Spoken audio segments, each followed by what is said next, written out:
Hi guys, this is Raviraj Chaudhary. तो फटाफट इस क्वेश्चन को सॉल्व करते हैं। A is square matrix of order N, L is the maximum number of distinct entries in a triangular matrix, M is the maximum number of distinct entries. तो question तुम खुद पढ़ सकते हो, तो मैं क्यों पढ़ रहा। तो हम लोग सब कुछ ऐसे कर लेते हैं भाई। मैट्रिक्स में ए इनवर्स निकाल रहे हैं, एडजेसेंट निकाल रहे हैं, adjacent A of A, adjacent adjacent adjacent of A. एकदम खतरनाक खतरनाक चीज़ करते हैं, लेकिन ये बेसिक चीज़ है वो नहीं करते। और हो सकता है ये एडवांस में आ जाए, मतलब आ सकता है, क्योंकि मतलब अच्छा है, मतलब ऐसे ख़राब क्वेश्चन नहीं है, मेंस में भी आ जाए। तो फटाफट क्वेश्चन सॉल्व करते हैं। L is the maximum number of distinct entries in a triangular matrix. तो ट्रायंगुलर मैट्रिक्स आप लोग को पता होगा, मैं 3 ऑर्डर का ट्रायंगुलर मैट्रिक्स बना देता हूँ, ठीक है। यहाँ पे कुछ भी डाल देते हैं, यहाँ पे कुछ भी डाल सकते हैं, लेकिन नीचे जो है हमारा ऐसे करके जो होता है ना, मतलब नीचे एक ये हो गया लोअर ट्रायंगुलर मैट्रिक्स, अगर ऊपर में रहता है ऐसे तो ये हो गया अपर ट्रायंगुलर मैट्रिक्स। ठीक है। तो बाकी सारा एंट्रीज जो है डिस्टिंक्ट होता है, ठीक है। तो जैसे यहाँ पे 1 एंट्री होगा, फिर 2 होगा, फिर 3 होगा, n होगा, ठीक है। तो उसके बाद का जो है, मतलब डायगोनल के नीचे वाला जो पार्ट है वो हमारा मतलब 0 होता है। तो अगर तुम्हें ऑर्डर में दिखा दूँ 3 ऑर्डर वाले का, तो मैं दिखा रहा था 1 2 3 4 5 6 set set set set set set set 0 0 0 7। ये हो गया हमारा एक एग्जाम्पल ट्रायंगुलर मैट्रिक्स का, ठीक है, जिसमें देख लो पहला, दूसरा, तीसरा, और डायगोनल के नीचे जो है ट्रायंगल होना चाहिए, ठीक है।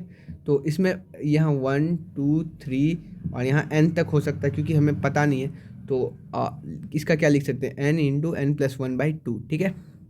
तो n इंटू एन प्लस 1/2, ठीक है। और फिर एक ज़ीरो भी एक एंट्री होता है, डिस्टिंक्ट ही होता है, मतलब यहाँ पे एंट्रीज पूछा है तो ये डिस्टिंक्ट ही होता है।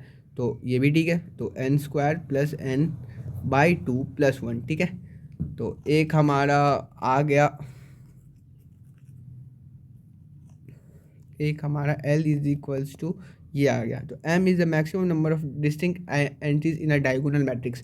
डायगोनल मैट्रिक्स क्या होता है, जिसमें डायगोनल जो है दूसरा एलिमेंट हो सकता है, बाकी सब जो है ज़ीरो होगा, ठीक है। तो हम इसमें कितना होगा, तो ये डायगोनल से अलग एंट्री होगा, तो नंबर ऑफ डिस्टिंक्ट एंट्रीज बता। तो ये n हो गया, और ज़ीरो को भी एक काउंट कर लो, तो M is equals to n+1 दिख गया।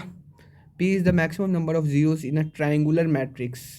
जीरोस का बात किया ट्रायंगुलर मैट्रिक्स में, तो अभी ही मैंने फिगर दिखाया था कि उसमें टोटल एलिमेंट अगर n² होता है, उसमें से ये सब्ट्रैक्ट कर दोगे तो तुम्हारा आ जाएगा, ठीक है।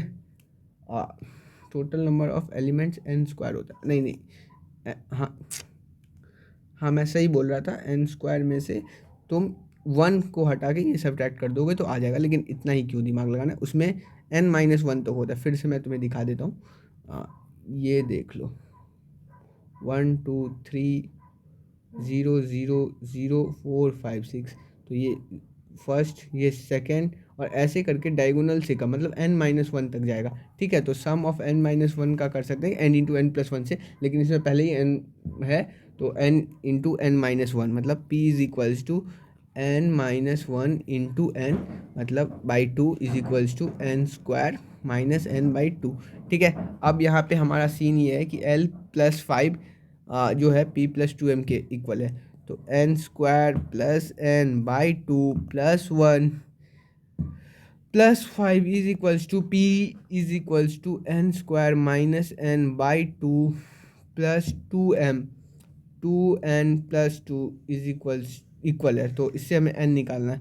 तो साफ साफ दिख रहा होगा तुम लोगों को कि ये कुछ कुछ दिखा दिखा दिखा क्या, n+6 is equals to 2n+2 दिख क्या, और 2n minus n is equals to 4। तो इस मैट्रिक्स का ऑर्डर 4 होगा, ठीक है, जो ये चारों कंडीशन सेटिस्फाई कर रहा है। This is the one of the good question, I मतलब मैंने देखा, इसीलिए मैंने बता दिया। तो यहाँ पे कैलकुलेशन वाला पार्ट है, शायद मैंने जल्दी जल्दी कर दिया, लेकिन तुम कर सकते हो ऑब्वियसली।